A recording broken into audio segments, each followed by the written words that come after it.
جو آیت مقدسہ میں نے خطبہ کے اندر تلاوت کی ہے، اللہ نے اپنے پیارے نبی کو اپنا خلیل بنایا۔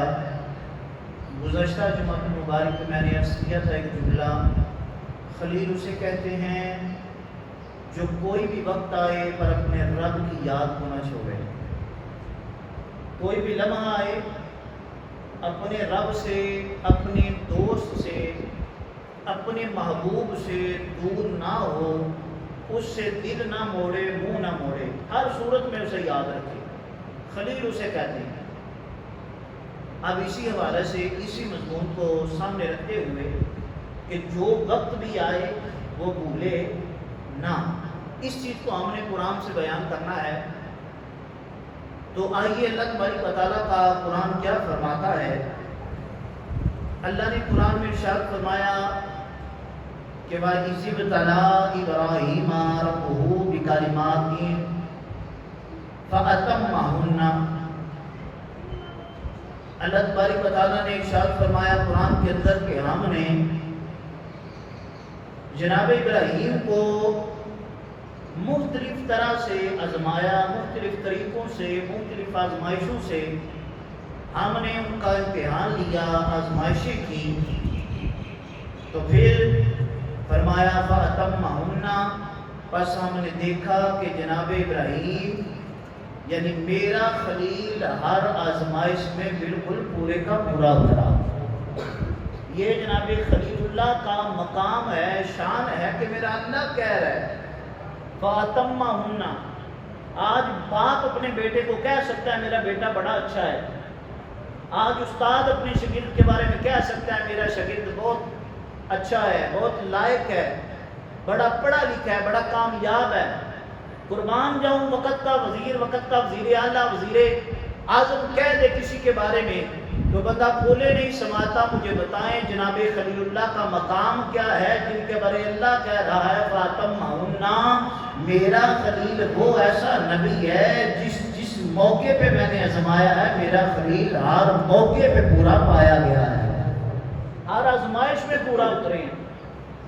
اب قرآن کے اندر مختلف مقامات پہ مختلف صورتوں کے اندر اس حوالے سے ذکر ہوا، تو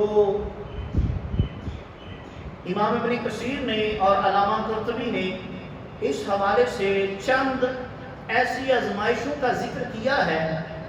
ویسے تو عمومی طور پر بالخصوص 3 ایسی بڑی آزمائشیں ہیں جو جناب ابراہیم خلیل اللہ کے ساتھ تعلق رکھتی ہیں، جن کا ذکر عام طور پر کیا جاتا ہے، زیادہ سنا جاتا ہے۔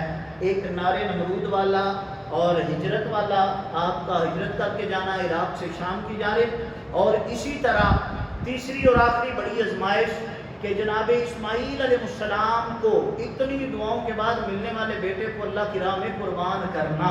یہ 3 آزمائشیں ویسے تو بڑی ہیں، لیکن محدثین نے، مفسرین نے مزید کچھ ایسی چیزیں بیان فرمائی ہیں، چھوٹی چھوٹی ایسی چیزیں جن کو اللہ تبارک و تعالیٰ نے قرآن کے اندر بیان فرمایا اور ان کا تعلق جناب ابراہیم خلیل اللہ کے ساتھ ہے۔ تو وہ چند آزمائشوں کا ذکر ہم کریں گے، اور بالخصوص جو 3 بڑی والی ہیں ان کا تذکرہ کرتے ہوئے قرآن سے ہم یہ چیزیں بیان کریں گے۔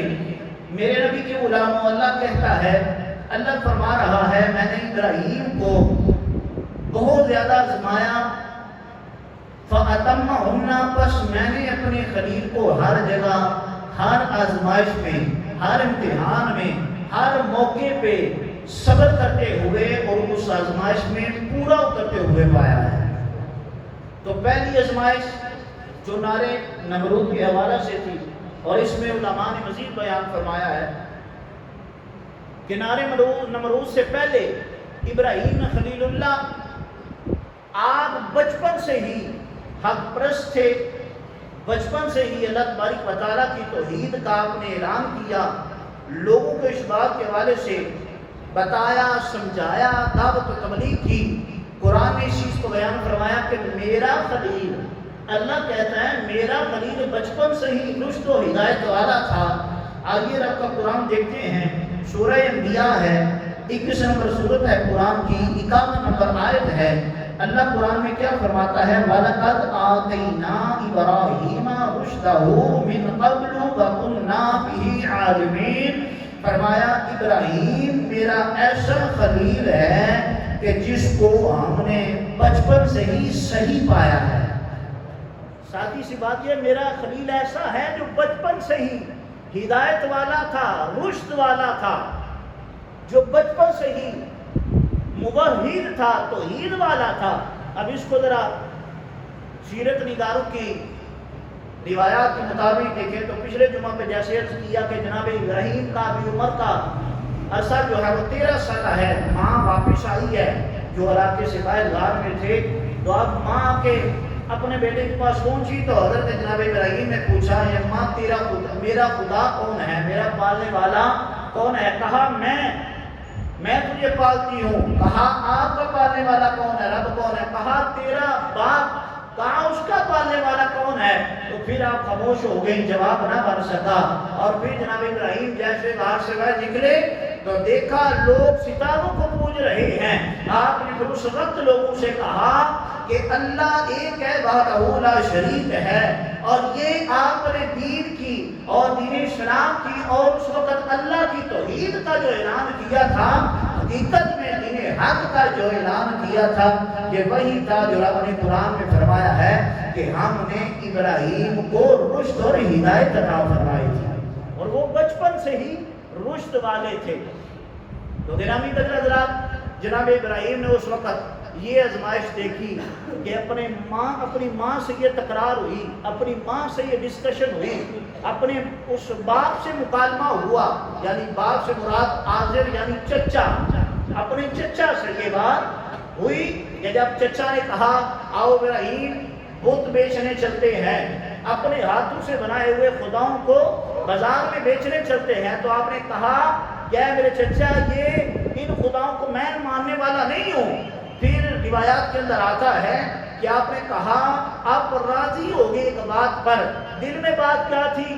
چلو ابراہیم یہ کہتے ہیں تو چلتا ہوں، انہی کے خداؤں کو بیچتا ہوں۔ اب اس میں علماء فرماتے ہیں کہ جب آپ بتوں کو لے کر نکلے اپنے چچا کے ساتھ، جو ایک روایت ملتی ہے کہ آپ بت لے کر بازار میں گئے، آوازیں لگائی، تو اس میں علماء یہ توجیہ اور یہ وضاحت بیان کرتے ہیں کہ جب آپ کو لے کر جایا گیا تو آپ بتوں کو لے کر آوازیں لگا رہے ہیں، بھائی ہے کوئی ان خداؤں کو خریدنے والا، ان خداؤں کو خریدنے والا، ان کا کوئی خریدار؟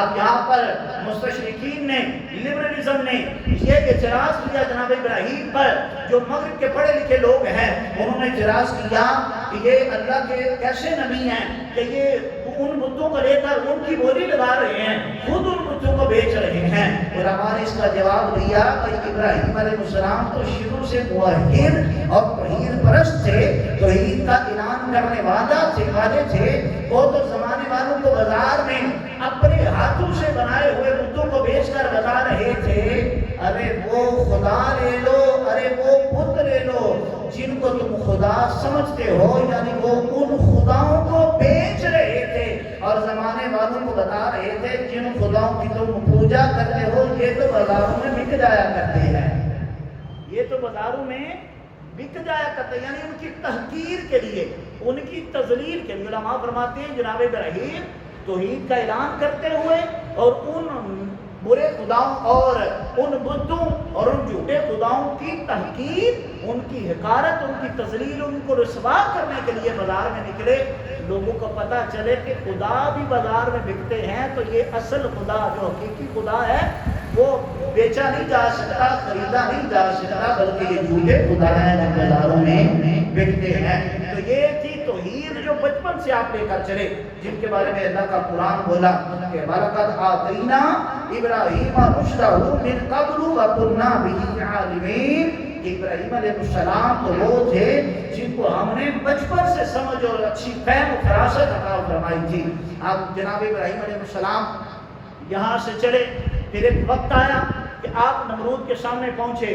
جب نمرود کے سامنے پہنچے تو علماء نے کہا کہ یہ بڑی آزمائشوں سے پہلی آزمائش تھی کہ جب آپ نمرود کے سامنے ہوئے، آپ آمنا سامنا نمرود کے ساتھ ہوا، تو قرآن نے اس کو اپنے حوالے سے بیان فرمایا، بلکہ اس سے پہلے وہ بات جب سارے لوگ میلے پہ گئے محلے دار علاقے والے تو جناب ابراہیم نے وہ بتوں کو توڑا پیچھے سے اور بڑا کلہاڑا جو ہے وہ بڑے بت کے کندھے پہ رکھا.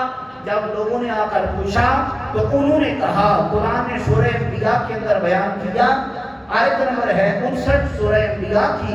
قرآن نے کہا, اللہ نے فرمایا کہ جب وہ لوگ واپس آئے نا تو قرآن نے اس چیز کو بیان فرمایا کہ آ کر انہوں نے اپنے بتوں کو دیکھا, چھوٹے بتوں کو دیکھا, وہ ٹوٹے ہوئے ہیں, کسی کا سر نہیں ہے, کسی کا بازو نہیں ہے, کسی کی ٹانگ نہیں ہے, کسی کا جسم کا کوئی اور حصہ نہیں ہے. جب وہ سارے ٹوٹے دیکھے تو اب وہی قوم جو بت پرست تھی وہ کہنے لگی, سورۃ انبیاء کے اندر اس چیز کو بیان کیا گیا, انہوں نے کہا قالوا من فعل هذا بِإِلَٰهَتِنَا بِآلِهَتِنَا, انہوں نے کہا, انہوں نے اس وقت آوازیں لگائی اپنے بتوں کو دیکھا ہے کہ ہاں ہے افسوس, یہ کس نے ہمارے خداؤں کے ساتھ ایسا رویہ اختیار کیا, کس نے ہمارے خداؤں کے ساتھ ظلم کیا, کس نے ہمارے خداؤں کے ساتھ ایسا عمل کیا. جب یہ بات ہوئی نا, جنہوں نے ان بتوں کو دیکھا انہوں نے یہ بات کہی, جو بعد میں آئے نا انہوں نے سارا معاملہ سن کے تو انہوں نے پتہ کیا کہا.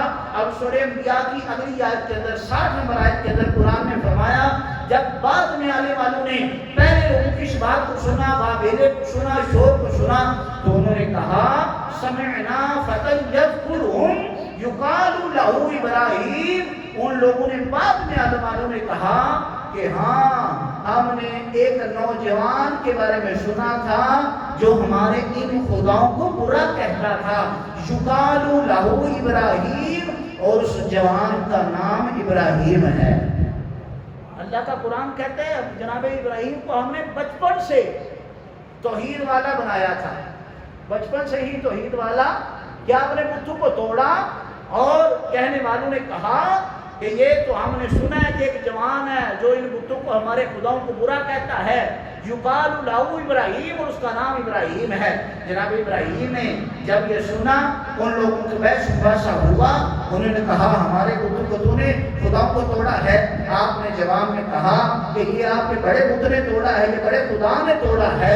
جواب یہ تھا کہ تمہیں پتہ چلے کہ تمہارے خدا ایسے ہیں جن کو توڑا بھی جا سکتا ہے, ان خداؤں کو برباد بھی کیا جا سکتا ہے. اور پھر جب انہوں نے کہا نا کہ سنا جناب ابراہیم سے کہ اس بڑے نے توڑا ہے, تو وہ کہنے لگے بتائیے سنتے بھی ہیں, یہ جانتے بھی ہیں, یہ کچھ ایسا کر سکتے ہیں. پھر آپ نے انتظامی جواب دیا, آپ نے کہا پھر سوچو ذرا, کیسے خدا کو تم, کیسے خداؤں کو تم پوچھتے ہو جو جانتے بھی نہیں ہیں, جو دیکھتے بھی نہیں ہیں, جو سمجھتے بھی نہیں ہیں. بس آپ نے کہا ہاں پھر میں کہتا ہوں کہ میرا اللہ ایسا ہے جو علیم بذات صدور ہے, جو دلوں کے اندر رائی کے دانے برابر چھپی ہوئی بات کو بھی جاننے والا ہے, جو دیکھنے والا بھی ہے, جو سننے والا بھی ہے, جو ہر چیز کو جانتا ہے. وہ خبیر بھی ہے, علیم بھی ہے, قدیر بھی ہے, سمیع بھی ہے, یہ اس کی شان ہے. جب انہوں نے سنا کہ جناب ابراہیم کی توحید, اس وقت جناب ابراہیم اس توحید کو بیان کر رہے ہیں, تو اس وقت انہوں نے مزید اگلی آیت کے اندر سورہ انبیاء کی 68 نمبر آیت کے اندر 68 آیت کے نمبر انہوں نے سن کر یہ کہا, قالو, انہوں نے بولا حرقوہ, آؤ جی ابراہیم کو جلاؤ, ابراہیم کو جلاؤ, اس کو آگ میں پھینکو. یہ جو ہمارے خداؤں کو برا کہتا ہے نا, تو سورہ انبیاء کی 68 نمبر آیت کے اندر انہوں نے کہا قالوا حرقوہ, آؤ اس کو جلائیں جو ہمارے بتوں کو برا بلا کہتا ہے. آپ گرامی قدر حضرات, حضرت ابن عباس اس حوالہ سے اس موقع پہ جب آگ کے اندر آپ کو پھینکا جا رہا تھا نمرود کی جلائی ہوئی آگ میں, تو اس وقت حضرت ابن عباس کی روایت لائے ہیں, بخاری کے اندر 4563 نمبر آیت ہے, یہ حدیث پاک ہے. آپ فرماتے ہیں میرے محبوب نے فرمایا جب جناب ابراہیم خلیل اللہ کو آگ میں پھینکا جانے لگا نا, تو یہ آگ کی طرف جا رہے تھے, رستے میں جناب ابراہیم کے پاس جناب جبریل امین آئے اور کہا کوئی حاجت ہے, تو آپ نے کہا لا حاجت, مجھے کوئی حاجت نہیں ہے. پھر آپ نے ایک جملہ ارشاد فرمایا جو قرآن کی زینت بنا, وہ دعائیہ کلمات کیا تھے؟ آپ نے کہا حسبنا اللہ ونعم الوکیل, میرے لیے اللہ ہی کافی ہے, میں اسی پر بھروسہ کرنے والا ہوں. ہے، میرا سب کچھ جاننے والا میرا اللہ ہے۔ اب یہ دعا اتنی پیاری تھی، اللہ کو اتنے الفاظ پسند آئے، اللہ نے قرآن کا حصہ بنا دیا۔ میرے خلیل کے لبوں سے نکلے ہوئے جملے اللہ کو اتنے پسند آئے، قرآن کا حصہ بنا دیا۔ گرامی قدر حضرات، پھر یہ آزمائش تھی، پہلی بڑی آزمائش کہ آپ کے اندر پھینکا جا رہا تھا۔ جب جناب خلیل اللہ کو آپ کے اندر سے بچتا دیکھا نا، تو یہاں پر محفوظ دیکھا، تو یہ قربان جاؤ کیا کمال تھا کہ اللہ کے نبی آپ کے اندر جا رہے ہیں، آپ کی فطرت ہے جلانا۔ آپ کی فطرت کیا ہے جی؟ آپ کی نیچر کیا ہے؟ جلانا۔ پر قربان جاؤں، جب رب کا خلیل آپ کی جانب بڑھ رہے تھے، آپ کے اندر جا رہے تھے، آپ کی طرف بڑھ رہے تھے، لمحہ لمحہ قریب ہو رہے تھے، میں قربان جاؤں جس آپ کی فطرت یہ ہے وہ جلاتی ہے، جس آپ کی نیچر یہ ہے وہ جلاتی ہے۔ اللہ کی قدرت تھی، جناب خلیل اللہ کا معجزہ تھا کہ خلیل اللہ آپ کے اندر پہنچے کہ آپ کی نیچر ہی میرے خلیل کی وجہ سے تبدیل ہو گئی۔ جو جلانے والی تھی، جس کی فطرت جلانا تھا، اس کی فطرت اللہ حکم سے ایسی ہو گئی، اللہ نے فرمایا اے آگ میرے حکم سے قلنا یا نار کونی بردم و سلاما علی ابراہیم، اے آگ تو میرے پیارے خلیل کے لیے، آج تیرے اندر میرا خلیل آ رہا ہے، آج تیری طرف میرا پیارا دوست آ رہا ہے، آج تیری طرف میرا پیارا ابراہیم آ رہا ہے۔ آج ابراہیم کے آنے کی وجہ سے رب کی قدرت کا کرشمہ ہوگا، جناب خلیل اللہ کا معجزہ ہوگا۔ اے آگ تو اپنی نیچر کو تبدیل کرتے ہوئے جلانے والی نہ بن جا، بلکہ قلنا یا نار کونی بردم و سلاما، تو ایسی ٹھنڈی ہو جا، سلامتی والی بن جا۔ یہ معجزہ تھا، فطرت ہی تبدیل ہوگی۔ یہ معجزہ تھا جناب ابراہیم کا، آپ کی فطرت، آپ کی نیچر تبدیل ہوگی۔ جب یہ معجزہ جناب ابراہیم کا دیکھا نا، حضرت لوط علیہ السلام نے، حضرت لوط علیہ السلام جناب ابراہیم کے بھتیجے ہیں، آپ کے بھتیجے ہیں، آپ کے والد کا نام ہاران ہے، حضرت لوط علیہ السلام کے والد کا نام ہاران ہے، اور وہ ہاران جو ہے وہ حضرت جناب ابراہیم کے بھائی ہیں، تو اس لحاظ سے جناب لوط حضرت ابراہیم کے کیا بنے؟ بھتیجے۔ اب یہ معاملہ سارا منظر جناب لوط دیکھ رہے تھے، جب انہوں نے دیکھا نا کہ پیارے خلیل آگ میں بالکل صحیح سلامت ہیں، یہ نار تو گلزار بنی ہوئی ہے، یہ نار تو گلزار بنی ہوئی ہے، تو اس وقت انہوں نے اس بات کا اقرار کیا، اور اللہ نے اس بات کو قرآن کے اندر بیان فرمایا۔ اللہ قرآن کے اندر ارشاد فرمایا، سورہ عنکبوت کے اندر 29 نمبر، یہ ترتیب کے لحاظ سے قرآن کی صورت ہے، اس کی 26 نمبر آیت ہے۔ اللہ قرآن میں بولا، جب حضرت لوط نے یہ منظر دیکھا، آپ نے تصدیق بیان فرمائی، اللہ نے اس بات کی تصدیق اپنے قرآن میں بیان فرمائی، فآمن لہ لوط وقال انی مہاجر الی ربی انہ هو العزیز الحکیم۔ اس وقت جناب لوط بولے، انہوں نے کہا میں ابراہیم کے سچے نبی ہونے کی تصدیق کرتا ہوں۔ قرآن نے جناب لوط کے الفاظ کو قرآن میں اپنا حصہ بنا لیا کہ فآمن لہ لوط، کہ حضرت لوط نے جناب ابراہیم کی اس بات کی تصدیق کی کہ جو آگ میں شہید پڑے ہیں، جو آگ میں سلامتی والی آگ میں بیٹھے ہیں، وہ سلامن علی ابراہیم والی آگ میں اس کا مصداق بنے ہیں۔ تو جناب لوط نے اس وقت کہا میں ان کی نبوت کی تصدیق کرتا ہوں، جناب خلیل اللہ کے سچے نبی ہیں۔ اب جب یہ چچے بھتیجے کا یہ معاملہ ہوا، اب یہاں سے آپ سے اس معاملے سے آزاد ہوئے، تو قرآن نے اس بات کو بھی مزید بیان فرمایا۔ سورہ انبیاء کی آیت نمبر 71 کے اندر اللہ قرآن میں فرماتا ہے، وَنَجَّيْنَاهُ وَلُوطًا إِلَى الْأَرْضِ الَّتِي بَارَكْنَا فِيهَا لِلْعَالَمِينَ، پھر ہم نے ان دونوں کو، جناب ابراہیم کو اور جناب لوط کو، وہاں پہ آگ کے والے واقعے کے بعد ہم نے ان دونوں کو نجات دلائی اس نمرود سے، ایسے بادشاہ سے، ایسی زمین سے، اور پھر ہم نے ان کو بھیجا الی الارض التي بارکنا فیہا للعالمین، پھر ہم نے ان دونوں کو چچے بھتیجے کو ایسی سرزمین کی طرف بھیجا جو کائنات کے لیے، عالمین جمع کا صیغہ ہے اور جمع کا کم اطلاق 3 پر ہوتا ہے، جو کائنات والوں کے لیے برکت والی جگہ ہے۔ ہم نے ان دونوں کو اس جانب بھیجا۔ قرآن نے اس بات کو بیان فرمایا۔ اب اس واقعے سے، اس پورے واقعے جس کو قرآن نے قصے کو بیان فرمایا مختلف آیات کے اندر، اس سے سبق کیا ملتا ہے؟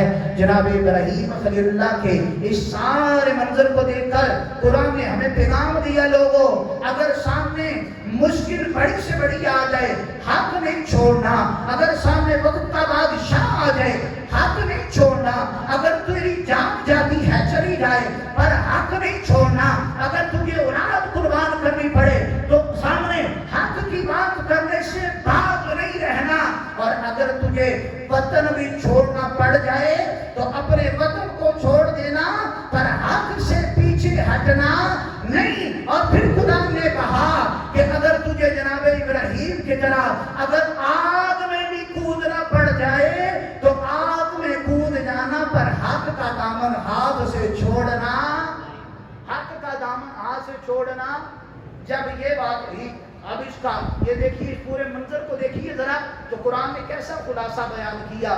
اب اس پورے واقعے کے اندر آپ کا معاملہ کیا تھا؟ آپ نے بتوں کو توڑا۔ جناب ابراہیم نے کیا کیا؟ بتوں کو توڑا، توحید کا اعلان کیا، اللہ کی توحید کا پرچار کیا، لوگوں کو توحید کی دعوت دی، اور اس کی سزا کیا ملی؟ آگ میں گرانا۔ اس کی سزا کیا ملی؟ آگ میں جلانا، آگ میں گرانا۔ قربان نہ جاؤ، جناب ابراہیم علیہ السلام کو آگ میں گرایا جا رہا ہے تو قرآن نے کہا جب مشکل سے مشکل وقت آ جائے تو میرے پیارے خلیل کو دیکھنا، وہ زبان پر زبان حال یہ کہہ رہے تھے، حسبنا اللہ و نعم الوکیل۔ جب بھی تیرے پہ مشکل وقت آ جائے اس وقت جناب خلیل کی یہ دعا کرنا تیرا کام ہے، اللہ کا فضل نازل ہوگا، اللہ تیرے پہ کرم فرمائے گا، تو دعا کرے گا، مانگنا تیرا کام ہے، کرم فرمانا اللہ کا کام ہے، ارے جوگی پھیلانا تیرا کام ہے، تیرے اوپر رحمتوں کی بارش کرنا میرے اللہ کا کام ہے۔ پھر ایسے کام ہو جایا کرتے ہیں۔ آئیے دوسری آزمائش کو دیکھتے ہیں جو قرآن نے بیان کی ہے۔ اللہ قرآن میں فرماتا ہے کہ جب ہم نے ان دونوں کو فآمن له لوط وقال انی مہاجر الی ربی انہ هو العزیز الحکیم، جب جناب لوط نے حضرت ابراہیم علیہ السلام کی یہ تصدیق کی کہ یہ سچے نبی ہیں آگ والے معاملے کے بعد، تو قرآن کہتا ہے پھر ان دونوں نے ہجرت کی اپنے رب کے حکم سے، اور یہ ملک عراق سے شام کی جانب، سرزمین کی جانب انہوں نے ہجرت کی، اور جناب ابراہیم نے اس وقت کہا کہ میں اپنے رب کی سرزمین یعنی ملک شام کی طرف ہجرت کرنے والا ہوں، اور انہ هو العزیز الحکیم، بے شک میرا رب عزت والا بھی ہے اور حکمت والا بھی ہے، میرا رب عزت والا بھی ہے اور حکمت والا بھی ہے۔ تو جناب ابراہیم علیہ السلام جب یہاں سے نکلے، امام ابن کثیر لکھتے ہیں کہ جب قوم نے ایمان قبول نہ کیا اور قوم قتل و غارت پہ تل آئی تو اس وقت جناب حضرت ابراہیم اور آپ کے بھتیجے حضرت لوط علیہ السلام نے یہاں سے اللہ کے حکم سے ہجرت کی، اور پھر قربان جاؤ سامنے ایسا مستقبل ہے، یہاں پہ بھی قرآن پیغام دے کے جا رہا ہے کہ جب وہاں سے ہجرت کی تو ہجرت ایسی تھی، حق کے لیے مال بھی چھوڑنا پڑا، حق کے لیے قبیلہ بھی چھوڑنا پڑا، حق کے لیے اپنا دربار بھی چھوڑنا پڑا، حق کے لیے اپنا وطن بھی چھوڑنا پڑا۔ قربان جاؤ قرآن نے اس سیرت کو سامنے رکھتے ہوئے ہمیں پیغام دیا کہ جب حق کی بات آئے تجھے جو کچھ چھوڑنا پڑتا ہے چھوڑ کے چلا جا، پر حق کو چھوڑنا، بولیے نا، حق کو چھوڑنا۔ جناب ابراہیم خلیل اللہ نے اب رفتے سفر باندھا ملک شام کی جانب۔ اب یہ وہ وقت آیا کہ آپ کی پہلی بیوی آپ کے ساتھ ہے جناب سارا، اب آپ کی اولاد نہیں ہے، اولاد نہیں ہے۔ پھر وہ رستے میں وہ بادشاہ دوسرا جو وقت کا بادشاہ آیا جس نے جو عورتوں کو رو کر اور اپنی خواہش پوری کرتا تھا. پھر ان کے ساتھ جب ملاقات ہوئی حضرت ابراہیم خلیل اللہ کی، جب آپ نے اپنی حضرت سارہ کے حوالے سے کہا کہ پوچھا گیا یہ کون ہے، تو آپ نے کہا اللہ کے حکم سے یہ میری بہن ہے. جسے ہم فقہی اعتبار سے بولتے ہیں توریہ، یہ پڑھی لکھی اصطلاح میں فقہی اصطلاح میں اسے بولتے ہیں توریہ، کہ جناب ابراہیم نے اس وقت، یہ عام طور پر مستشرقین جو یورپ کے علماء ہیں وہ پھر اس بات پہ اعتراض کرتے ہیں، وہ کہتے ہیں اللہ کے خلیل ہے تو جھوٹ بولا تھا انہوں نے، ساتھ تھی تو بیوی تو کہا کیونکہ میری بہن ہے. تو اس پر علماء پھر بیان کرتے ہیں کہ فقہی جزیہ ہے، فقہی اصول ہے، فقہی قاعدہ ہے، توریہ ہم اسے بولتے ہیں فقہ کی اصطلاح میں، کہ اس کا مطلب یہ ہوتا ہے ایسی بات کرنا کہ اپنا مقصد بات کا کچھ اور ہو اور سامنے والا اس کا معنی کچھ اور مراد لے، اسے بولتے ہیں توریہ. جب اس بادشاہ کے فوجیوں نے، آ کے سپاہیوں نے پوچھا ابراہیم علیہ السلام سے بھائی تیرے ساتھ کون ہے، تو آپ نے کہا یہ میری بہن ہے. کیا بولا؟ حالانکہ حقیقت میں کیا تھی؟ بیوی تھی جناب سارہ. آپ نے بولا یہ میری بہن ہے. تو علماء کہتے ہیں کہ آپ نے اس لحاظ سے بولا تھا کہ کائنات میں اس وقت ایمان والے ہونے کے اعتبار سے جناب ابراہیم اور جناب سارہ ایمان کے لحاظ سے، مومن ہونے کے اعتبار سے ایک دوسرے کے بہن بھائی تھے. مومن ہونے کے اعتبار سے کیا تھے؟ بہن بھائی تھے. اب یہ تھا توریہ جناب ابراہیم کا کہنے کا، جواب دینے کا انداز دل میں یہ تھا کہ ایمان کے اعتبار سے میں اور یہ بہن بھائی ہیں، لیکن رشتے کے اعتبار سے یا دنیا داری کے اعتبار سے ہم کیا ہیں آپس میں میاں. تو اسے کہتے ہیں توریہ. تو جناب ابراہیم وہاں سے نکلے اور چلتے جب گزر گئے، یہ یہاں سے گزرے، پھر وقت آیا کہ آپ کے ہاں اولاد نہیں ہے، آپ کے پاس اولاد نہیں ہے. پھر آپ نے اللہ کی بارگاہ میں رو رو کر دعائیں کی، ربی حب لی من الصالحین، قربان جاؤں. اللہ کا قرآن بولا کہ ابراہیم علیہ السلام نے یہ دعا کی، سونے رب مجھے بیٹا عطا فرما. کون سا بیٹا؟ من الصالحین، نیکوں میں سے مجھے بیٹا عطا فرما. اب قربان جاؤں، قرآن کے اندر الفاظ کچھ اور ہیں. علماء نے اس کی توضیحات بڑی خوبصورت بیان فرمائی ہیں. علماء کہتے ہیں جناب ابراہیم کی دعا پہ غور کرے ذرا. اللہ کے پیارے خلیل نے دعا یہ کی، ربا سونیا من الصالحین، مجھے نیکوں میں سے بیٹا عطا فرما. اب رب نے کہا سورہ صافات کی 101 نمبر آیت کے اندر رب نے کہا فبشرناہ بغلام حلیم. اب اللہ کے پیارے خلیل کی دعا یہ تھی، ربا کہ مجھے صالحین میں سے بیٹا عطا فرما.